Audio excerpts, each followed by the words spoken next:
Yo, what is going on today, guys? We have an awesome video for y'all.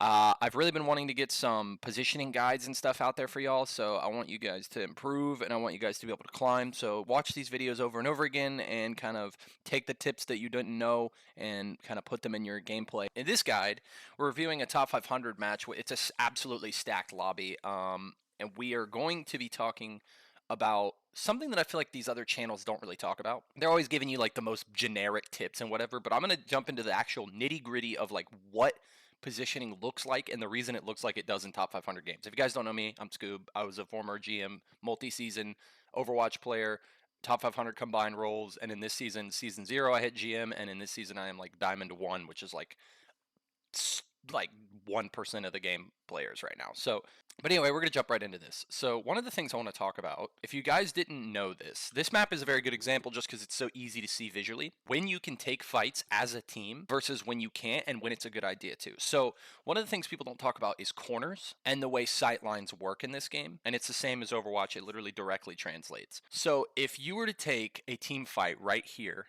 as the payload team, there are certain places you cannot take a fight. The reason these defenders are so far back, pushed back, is because you never want to take, and I'm emphasizing this, you never want to take a fight as a team on a long stretch. Okay? If they were to take the fight right here, which I'm sure a lot of these low elo players do, right here, you have all of this space that you have to back up while you're just getting spammed and pelted. Okay? This is something that low level players never understand about positioning. It's like, yes, it is okay to give up some cart space so you don't take tons of spam. You could play the high ground here and try to play this and then drop on cart and contest, which is probably the better move. But this right here is a weak defense, so they have to like give tons of space, which I'm assuming they're going to let the cart push a pretty good bit until they get to probably around, I would say, this area where they're all stacked, because this is an easier choke to hold. But this right here, they're probably going to just have to let the cart move. Right here, yes, the cart bottlenecks, and it's easy for them to, because they have cover on both sides of this wall and this wall over here. So this is why they can defend this a lot easier. Whereas the other point, it's like too close to spawn, they have too many resources. And the thing I mentioned is corners. The reason corners are so important when you're trying to hold positions is because now the cart is at a corner that is disadvantageous for them but advantageous for the other team, if that makes sense. Like when they take damage, right, they can back up around these two corners right here. They can back up around both of these, but when this team takes damage, all they can do is fall back, and they're going to eat a lot more spam. And this is why ultimate usage is so important, because when ultimates are used in fights like these, this is what helps you break through these choke points here. But then they get group comboed with Moon Knight and they just lose. Notice how as soon as 3 die here, everybody gets off. That's actually Defran. This is a mistake by Defran. He should just die on card here. I think he thinks he can get out, but this Magneto is not going to let him get out. This is a turbo troll by Defran. I love Defran, but what are you doing, dude? You're cooking. He freezes him. Oh, and he pops ult. So he's going to touch cart with this ult, and they're going to try and recontest, but this just isn't going to work. Because, yeah, the second Luna ult is going to keep the team alive. They're not going to be able to win this fight, and they're going to win the point. Okay, so check this out. If both teams are here, it's a pretty neutral fight as far as cover is concerned whenever there's no ultimates involved. But there's pretty much always going to be ultimates involved once you've gotten to this point on the map, just because of all the team fights and stuff that happen. There's cover here, and then there's like the neutral cover in the middle that both teams would have to fight for to like obtain that cover. What I'm trying to get at is like this is a place where both teams have to fight on a long sight line, and there's no cover either way other than like the cars basically. But once they get to this corner, this is a hard point that you can keep the enemy from, but you can't hold it, and I'll show you why you can't hold it. Because anything that's a 90-degree turn is considered a fighting point, because the way it works is, so once the enemy team cap this point, right? The reason they always say don't push up too far because you're in their spawn, it's not just because you're in their spawn, it's because this whole area right here, you can hide behind it and spam down what is considered a long pathway. anything, I don't know how to explain this better than, I hope you guys are understanding what I'm saying. This long hallway, if you were fighting in this, or if you're fighting on the long street, or if you're fighting anywhere with no cover and it's a long way, right? They can just move out of your line of sight and back into it once they're full HP. Whereas your healers have to maintain pressure constantly, is the difference. So for this fight, this is another good point of like corner versus like bad place to take a fight, good place to take a fight. This right here, as a team, is a bad place to take a fight. The corner right here is a good place to take a fight. It's right before the checkpoint. It makes it easy for you to stop the cart and hold this. This part right here is only good if you have enough control to keep them here. If you cannot keep them here, this position is also kind of bad because it's like this hallway is not super long, so it's not going to kill you. But if they don't have enough pressure to shove them back, then this is just not going to work unless they have big ults. They should be able to reset and get back. The most important thing to understand in this game, guys, is when two or more people are dead on your team, you need to die on the payload. Die on the objective is the most important thing in this game. Die on the objective and reset with your team. Don't try to live. Don't try to live. Don't worry about feeding. Just go in and die on the objective when your team dies. You need to reset in this game or you're cooked. So right here, yeah, they're going to hold this corner so that they can back up around this corner.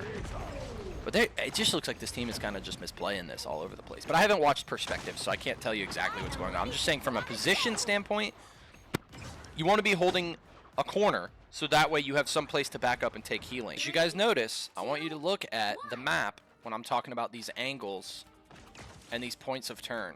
Everybody knows this map because you've played it enough, so we're going to go over it. This point right here is ideally where you want to defend if you can. However, the sight lines for spamming this way are pretty open, so it's very hard to hold this point and then also kite this way. What you want to do, since they don't have cover other than this turn right here, right? So this long sight line is disadvantageous for the attacking team, right? The defending team can spam you here and then kite over here. The problem with this is that there's so many flying characters and height-taking characters that these angles right here and even flanks right here leave you exposed up here. So a lot of people like to hold back. The problem is holding this right here is extremely bad on defense. You need to be holding this corner here and having your DPS abuse these two high grounds here. Because if you hold this corner, then you can spam them down while they're trapped in a long choke, right? So we're going to see how this plays out. But typically,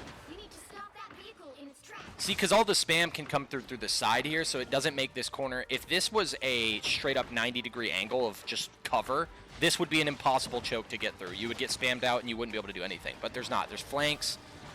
Like Defran on the flank with a Rocket Raccoon pick is crazy.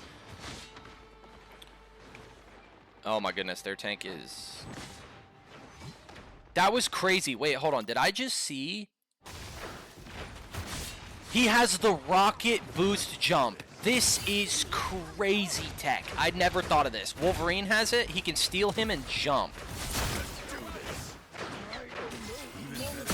That's so busted, bro.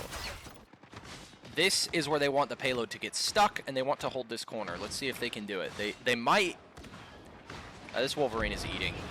Without their tank player, it's not looking very good. It's looking kind of grim.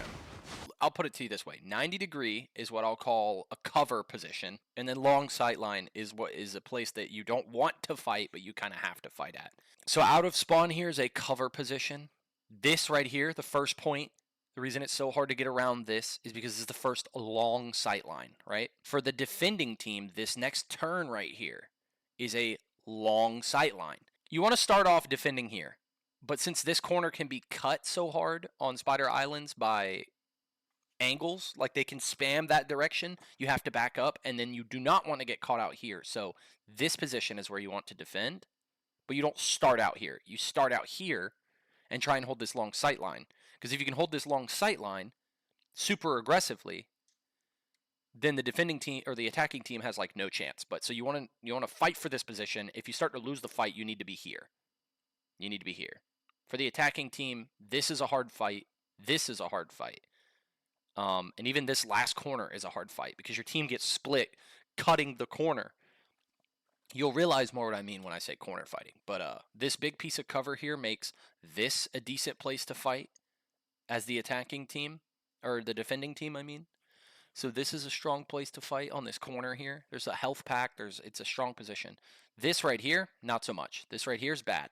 You don't want to fight in here because this is death. This corner right here, though, where it backs up to here, can be strong, but is oftentimes ruined by off anglers here. If there's somebody heavy off angling in this building here, and what I mean by that is like playing on that health pack and destroying your back line, like you can't play this very aggro. So like ideally it's here. It's holding the space here and being annoying.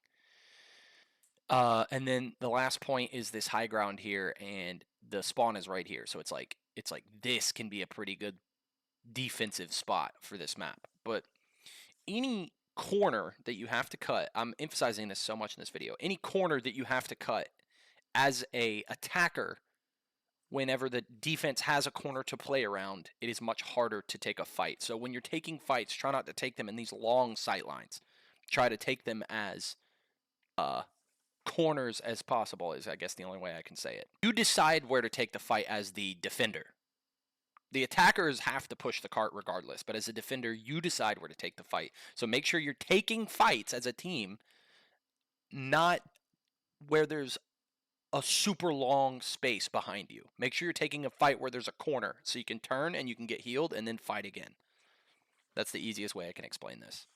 If you guys like the video, drop a comment, like, subscribe.